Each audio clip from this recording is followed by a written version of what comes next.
This is Self-Work, and I'm Dr. Margaret Rutherford. At Self-Work, we'll discuss psychological and emotional issues common in today's world and what to do about them. I'm Dr. Margaret, and Self-Work is a podcast dedicated to you taking just a few minutes today for your own self-work. So hello and welcome back to Self-Work. I'm Dr. Margaret Rutherford, and I'm really glad to be back with you. I started Self-Work over 6 years ago now to extend the walls of my practice to those of you who might already be interested in psychological and emotional issues. You might be thinking about starting therapy because you've just been diagnosed with something, or you're having a relationship issue that needs some sort of clarification. Or maybe you're someone who's a bit skeptical about therapy or even listening to a mental health professional, but you might just tune in to Self-Work to see what it's all about. Welcome to all of you. Before we get started, I want to hear from Athletic Greens and tell you a little story. We had some very avid trekkers and hikers come to see us this Christmas. Really wonderful friends who've turned into another kind of family. And I had put a little packet of Athletic Greens in their stockings, and they all just yelled, "Oh, this is so cool. I've been wanting to start this." So anyway, on their recommendation, here's Athletic Greens.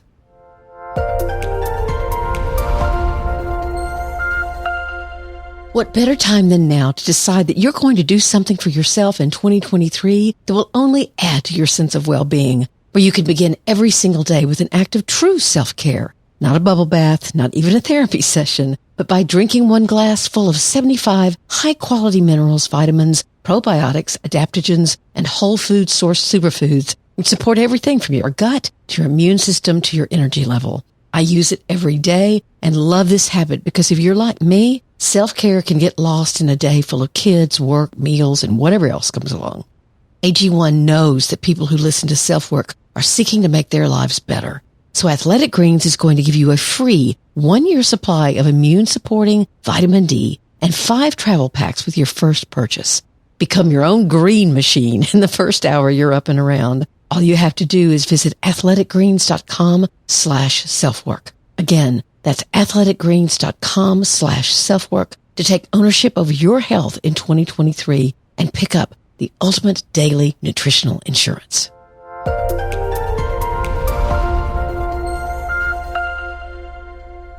First of all, I cannot express how grateful I am to be back and to be healthy. Fear was very much a part of the weeks before my surgery, not necessarily of scarring. I thought I could manage that, but of not being able to communicate. I read various articles that said that wouldn't happen, that they were very reassuring, but others stated differently. I had to realize and accept that I wasn't in control of what might or might not happen. I was only in control of my response to those things. So that's what I tried to focus on. How was I going to respond? Memories of my own dad flooded in as I watched him over the years cope with heart attack, cancer, stroke. He did it with resilience and with the intense desire for us, his kids, to know he wasn't afraid of death. And he made up his mind each time that he'd do what he could and accept the rest.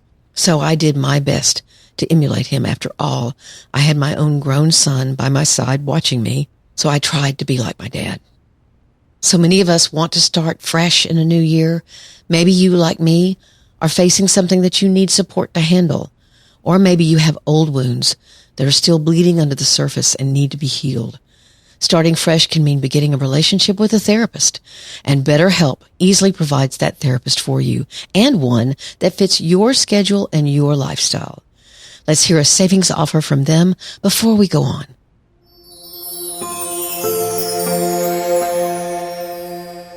"2022 is ending, which was a hard year for many, as they're trying to heal from the impact of the pandemic. And now we're welcoming 2023, with more people than ever needing help with anxiety and depression.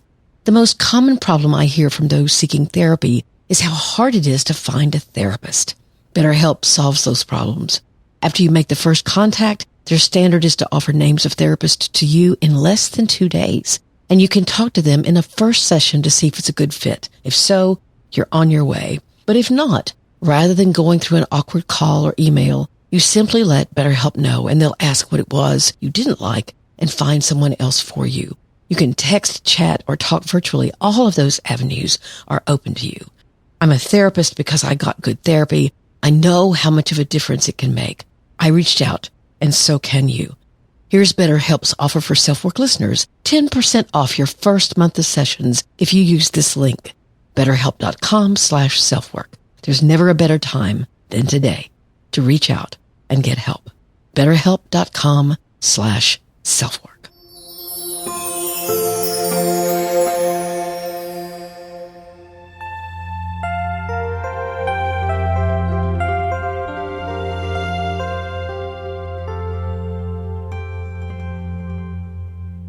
The topic for today was brought to my attention by a wonderful voicemail I got over the break. Let's listen in. My question is, as I get older, I find that I feel guiltier about doing nothing. I remember as a child, doing nothing could be wading through a puddle or going for a walk to nowhere in particular and making a tree house for hours on end. And I didn't feel accountable. Whereas now I've just turned 58 and I feel almost guilty about just sitting and thinking, for example. And the only way I can find a way to do it and not be questioned is, say, to take the dog for a walk.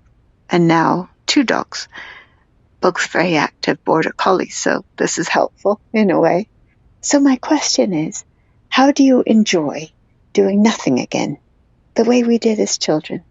And what sort of answers might we give to anyone idly questioning what we've been doing, or what we've been doing lately, or what were you doing upstairs, or whatever it was, or where have you been? Or I just wonder, how can you graciously and humorously answer the question?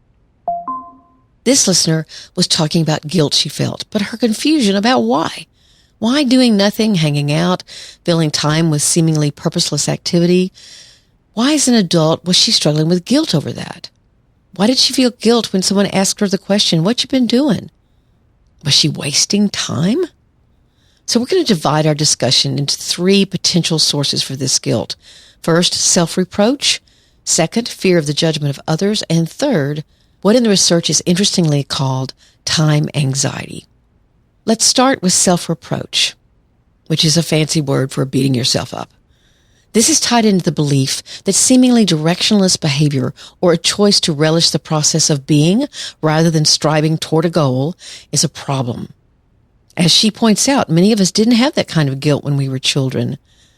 We loved to play, unless most likely you were raised by parents who were very strict and rigid. But why do we have this self-reproach?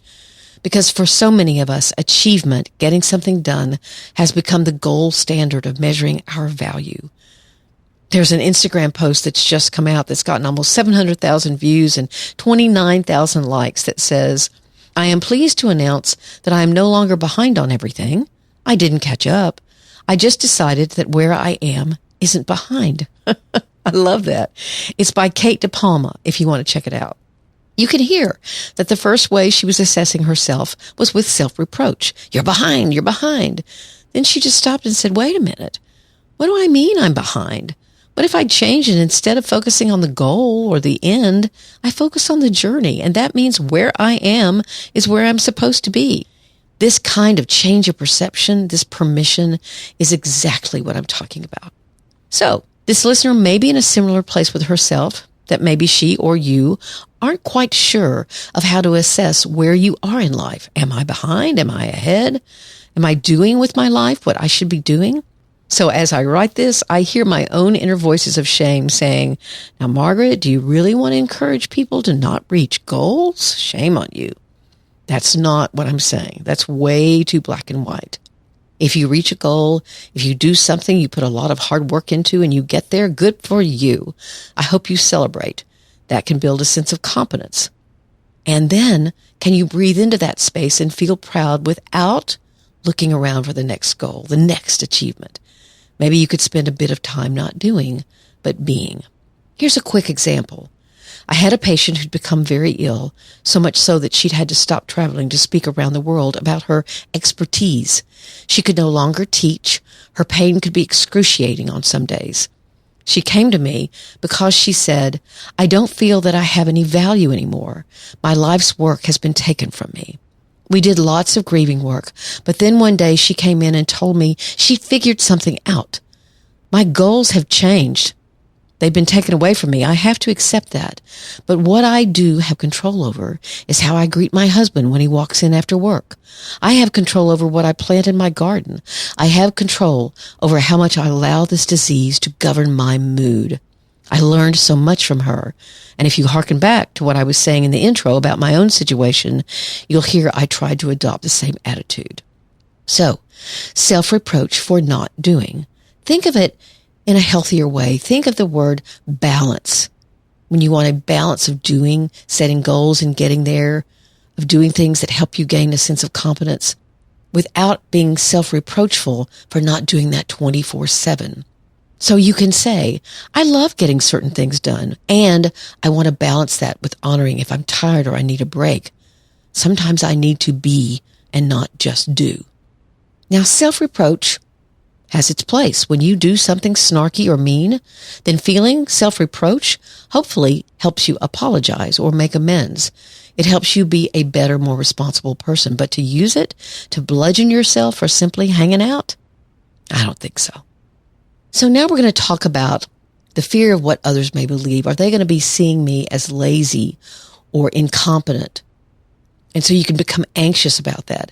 And this whole section, what I want the point to be as you listen is that if you figure out what that anxiety is about that's behind what people are perceiving as laziness or you're saying as procrastination, then maybe with self-compassion, you can go back and you can attend to that fear or that anxiety. And that changes things so much because it will change how you process someone else evaluating you negatively. So when I heard the listener's question, I wondered, could she be afraid of how someone else is going to perceive her not doing anything? So it's not self-reproach, it's fear. How are others going to perceive this? There's a newish commercial on TV for Dr. Pepper. Adult fans of a college team are yelling at a football player who's enjoying his Dr. Pepper after a loss. He smiles and says, "It's only a game." And they make faces and tell him his values are all screwed up. He should be ashamed and already working on making sure of the next success instead of enjoying his Dr. Pepper.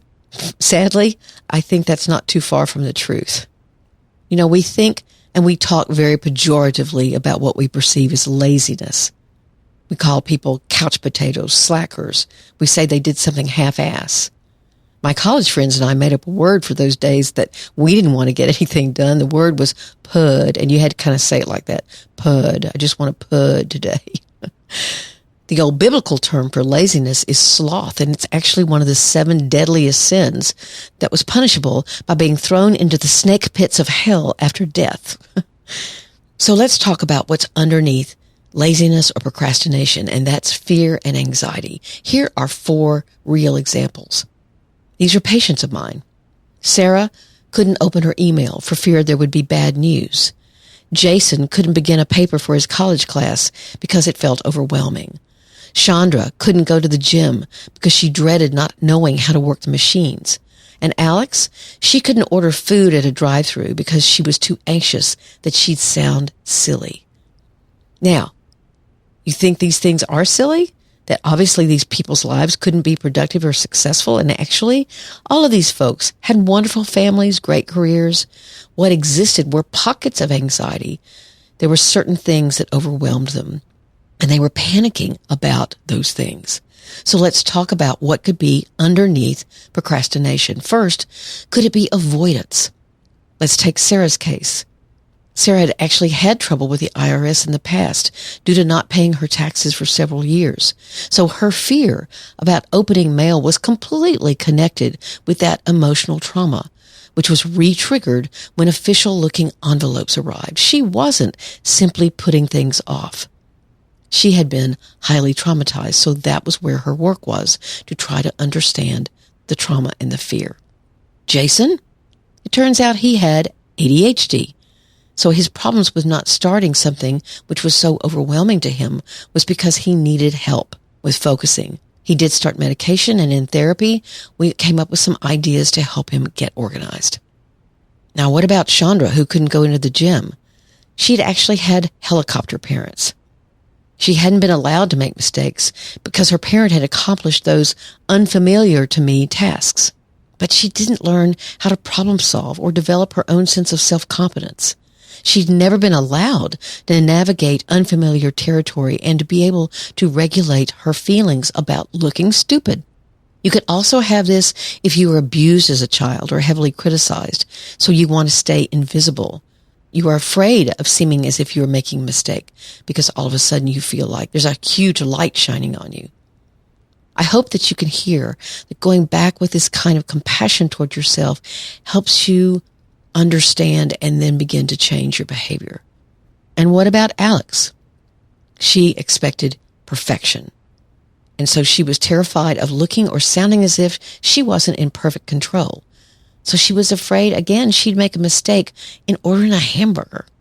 So if you recognize that anxiety or fear is a part of not getting things done, then going back and figuring out how that fear was created and doing healing work around that idea is so important. It could be based in trauma, in a focus problem, in a fear of making a mistake, or perfectionism and the shame that comes with it. You can take it apart with a trusted friend or a therapist, but you need to heal and shed that guilt. Now, again, I want to connect this with the fear of being judged by others, because what can be very powerful, if you heal your own fear or anxiety, then if someone else chooses to judge or criticize you, guess what? That criticism won't hit its target. It won't hit any fear that's inside of you because you've healed that fear. Instead, it'll slide off like water on a duck's back, as we say here in Arkansas. What gives criticism so much power is because you absorb it. You yourself are ashamed. And if you rid yourself of that shame and you instead replace it with self-compassion, then that's what you can do about fear of being judged by others. So let's turn now to another term I found in the research that's very important. It's time anxiety. This listener's guilt might be coming from this time anxiety. There are 3 different levels of it. First, you could have anxiety or guilt whirling around about how you spend your time today. Second, how you're going to spend your time tomorrow. And third, there can be a kind of existential anxiety, an idea that time isn't limitless, which of course is true. Time that passes cannot be retrieved, and time is all we have. So the anxiety can be in the present, about the future, and about existential issues. It's interesting to me that this latter kind of anxiety, the existential kind, certainly becomes more evident as we age. But I've had people who are approaching what they term a milestone birthday, mind you, not 70 or 80, but 30 or 40, who become highly anxious at the idea of getting older, that perhaps more of their life, of their time, has been lived than is in front of them.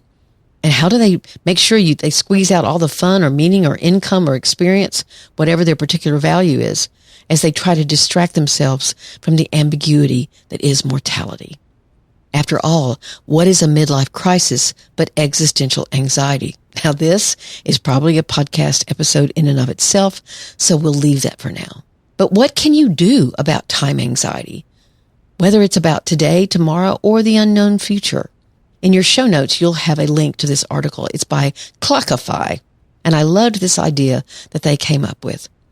Come up with your own list of what is time well spent. What does that mean to you, uniquely to you? Talk with a therapist or a trusted friend about it. How rigid is your definition? How limited is it? Or is it fairly expansive, with several different areas of your life noted? Spiritual time, emotional time, intimate time, friendship time, work time, parenting time, alone time, together time, and play time, and downtime. How would you define time well spent? I think many struggle with this idea, especially those that got the message as children from their culture or their family that their worth was wrapped up in accomplishment, in tasks, in reaching a goal that would be meaningful in that culture or family. That doesn't mean those tasks aren't important again. Remember the balance? What it does mean is that you may have only one definition of time well spent. And frankly, that can be pretty boring or rigid. And it certainly can be very lonely if getting tasks done always supersedes having emotional needs met, or just taking the time to take a walk with a friend, to go in the woods and discover. Like, I used to go try to find a honeysuckle when I was a kid. I loved doing that. or to sit with your feelings and your thoughts and be. I'm obviously a driven person. I like that about myself, but I can't be all about tasks either because I would burn out. I'd be miserable.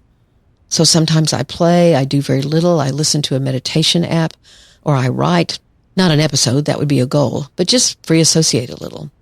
So we covered 3 potential sources of guilt for this listener. The first was self-reproach, for putting, as my friends and I would have said in college. Self-reproach can be a habit, and habits are breakable, a little bit at a time often, but they are breakable.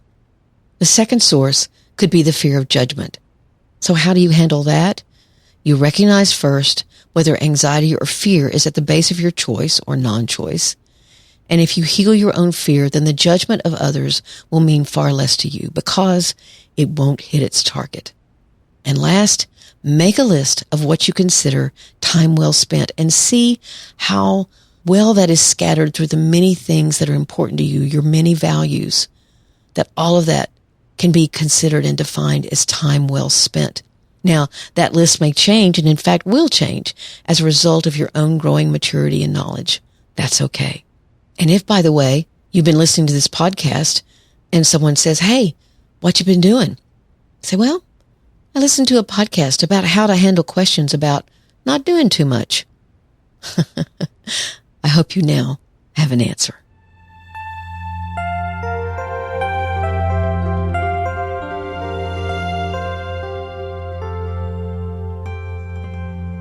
I love that this whole episode was based on a question that a listener sent in. Please feel free to do that.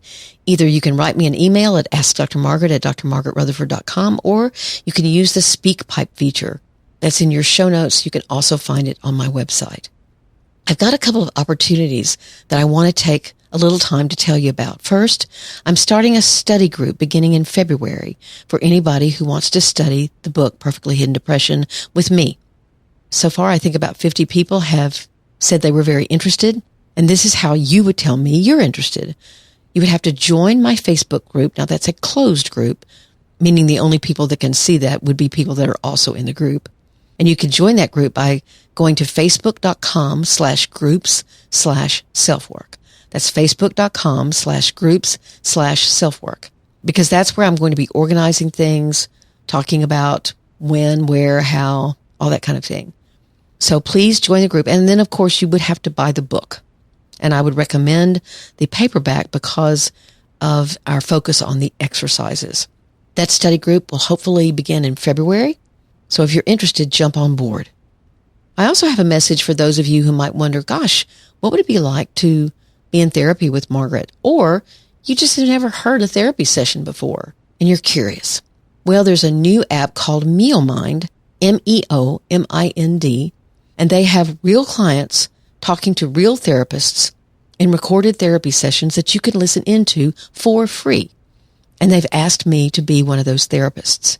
So you can download the free app MeoMind and just listen to either me doing therapy with someone on various topics, or also you can use the app as a way for you to listen to therapy sessions done with other therapists that are close to, or maybe even very similar to, your own issues and struggles.